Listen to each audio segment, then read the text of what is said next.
so sexy. You, so sexy, so sexy. You. Sino siya ang bangis?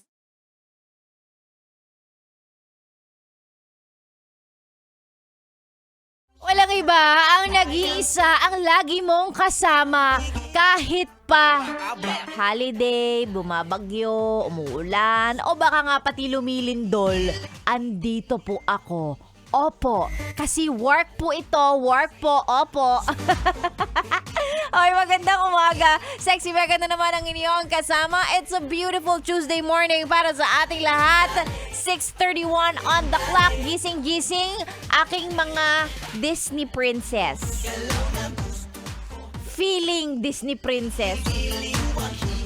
Oo, gising na, ha?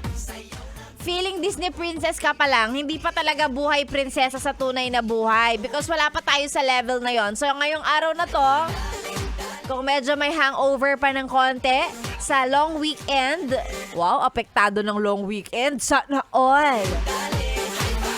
Ay wala, back to reality. Magandang umaga po. Sa lahat ng mga nasa biyahe papunta sa kanilang opisina or kung saan man pupunta ngayong umaga, ingat po kayo. Manong driver, tingnan nyo po ng mabuti lahat ng pasahero nyo, ha? Tingnan mo mga pagmumukha niyan. Ano? Mukha bang magbabayad ng pamasahe? Nagtutulog-tulugan? Ay, tutulog-tulugan. Tapos iaabot-abot na lang yung pamasahe. Para magmukhang nagbayad sila. Alam ko yan. Gawain ko dati. Para makatipid. O kaya pagka walang-wala ka na, di ba medyo short ka na ng konti, sasabay mo na yung bayad mo dun sa maraming nagbabayad. Oo. Para hindi mapansin ni Manong. Alam ko yan. Ayan yung mga nasa biyahe po, ingat-ingat po tayo. Of course, magbaon ng mahabang pasensya para sa mga kamoteng makakasama at makakasabay ninyo sa kalsada.